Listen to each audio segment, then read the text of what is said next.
Don't be the person who has sour grapes and goes, I want a small practice, because you don't know how to get the big practice. Don't be the person who focuses solely on clinical, travels the world taking millions of hours of classes on how to get better class 2 correction, or use TADs, or do surgery, or whatever it is, and then tell me, I don't really go to business meetings. And don't be the person out there who doesn't travel the world for CE, but doesn't go to any CE because, your kid needs a bath on Wednesday nights and you can't miss bath night on Wednesday nights. And I sound cynical. I am, because it's absolute utter BS. Because you, my friend, are a healthcare provider, and your patients count on you to be the best version of yourself that you can possibly be.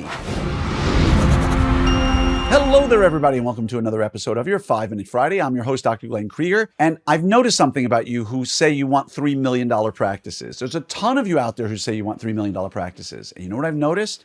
You don't want a $3 million practice. You don't. Let's be honest. It's interesting in the world of orthodontics how everybody talks about two kinds of practices. I want to have a bigger, bolder, lower overhead, lots of money practice, and then I just want to have a small little practice. I just want to have a little practice. I've never met anybody who could have a high production practice, who could have one, who was capable of building it, who had a low production practice and was satisfied with it. Never. I've never met one person.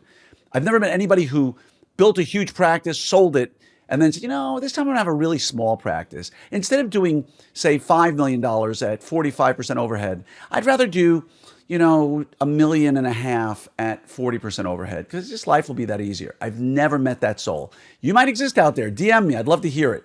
But most of the time, and I'm not picking any one person, so this isn't about you if you think it is. The people who say they want a smaller practice, I really don't want a really big practice, don't have a clue how to get the big practice. They're settling for what it is they want or what they think they can get, right? I don't need to have $1 million house. A $50,000 house is more than enough for me. A metaphor, of course.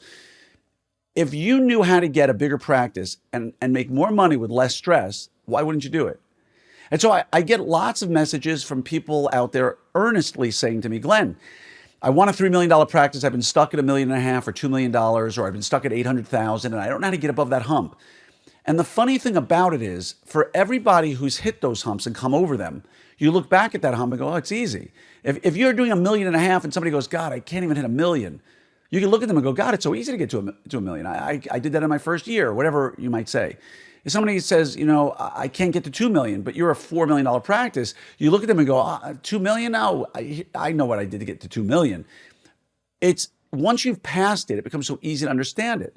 So my point to all of you out there is a couple of things. Number one, why wouldn't you want to work less and make more money, right? Because again, another fallacy from those who can't do it is, I don't want it. You have to work too hard. Absolute BS. I truly know people doing $4.5 million a year on less than 50% overhead, 45% overhead, who are doing it on 3 days a week and taking off 6 to 10 weeks a year on vacation. So don't sit there and give me this BS that it's too much work. The people who say it's too much work don't have a clue how to do it, right? And the second kind of individual who we're going to talk about is the one I'm going to talk about on another 5-Minute Friday, is the one who's so focused on the clinical, thinking if I do amazing clinical work, people will just come flocking to me. I'm going to take every course I can all over the world. And this was me. This was me early in my career. I've had this conversation with many of you, particularly those of you out there who I really care about. People who I love, who've been in my network or my ecosystem, who are friends, who I watch working so hard on the clinical side. I was there. That was me as well. Traveling the world. I remember sitting in a hotel room like in Serbia by myself, having flown there for an implant course years earlier, all by my lonesome for like 5 days, taking a hands-on implant course, right? I was focused on that. But someone pulled me aside and said, Glenn, focus on the business side of this as much as you focus on the clinical, or what you're doing is just becoming a great clinician and you're never going to get a return on your investment. And that's what I started doing. So my message to all of you out there is this.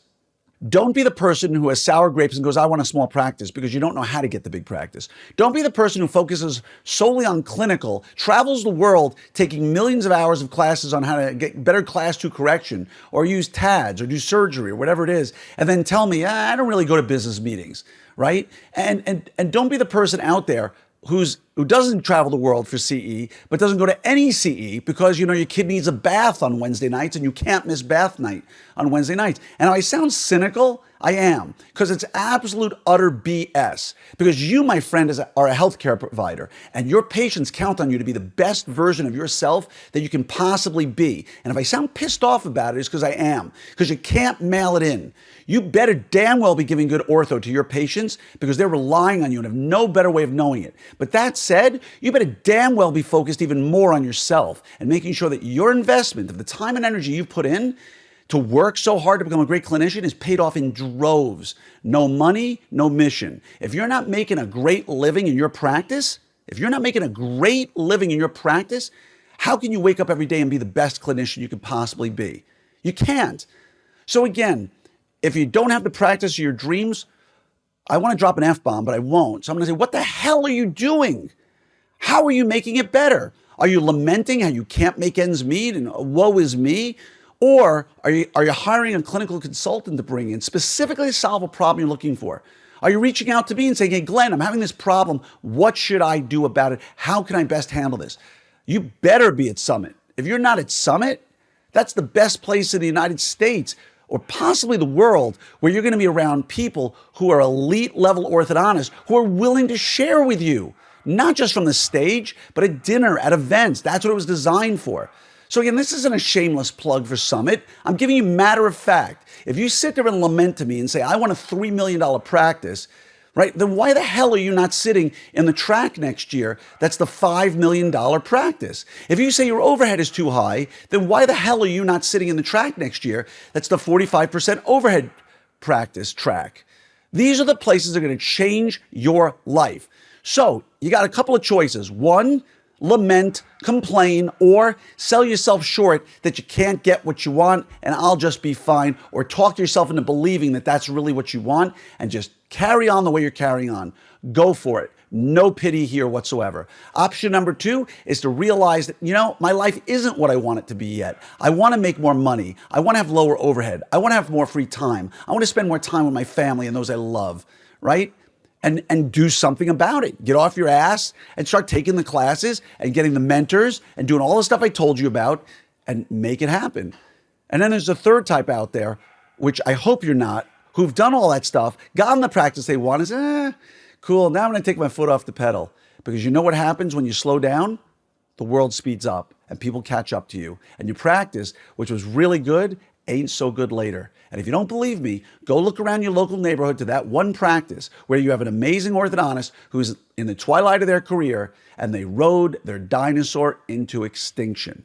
All right? Don't let that be you. You don't have to work as hard once the plane is flying, but you got to keep giving it gas. You got to keep getting better. You got to keep innovating. So it really pisses me off when I see people who say, I don't need to go to that meeting. I don't know to that meeting. I know enough. I'm doing just fine. Bull crap. Okay? Sorry, I came out with some tough love on all of you today, but I say this to myself every single day. People say, how do you get so much done, Glenn? I really don't. But I say this to myself every day. I can do better every day. And that means for my patients, that means for myself, and that means for my practice and my family. So hopefully this is a little bit of a wake-up call. If it's not, you just want to I don't need meetings. I don't need consultants. I'm doing just fine by myself. You keep going. You're in category number one. Have fun, enjoy, but for the rest of us, let's collaborate, let's grow together, let's get better, let's get stronger, and great things are going to happen. Much love to each and every one of you. The aforementioned summit is at opsummit2025.com. The hotel rooms, there's 3 different types of rooms, all the same price. So it's a first come, first serve, and you can't pick a room until you've booked. So go to opsummit2025.com, tell your front desk to book you out, or better yet, bring them with you, and I hope to see you there. Much love. Send me a DM. If you don't like what I said, challenge me. Send me a DM. I'll respond with love and compassion, but no pity party. And if you love what I said and you need some help, DM me as well. Let's talk about it. Let's work on this together because we are all in this together. And I would not have gotten where I got on my journey so far without the people who invested time and energy in me. Love you all. I pray I'll see you at Summit and have a great day.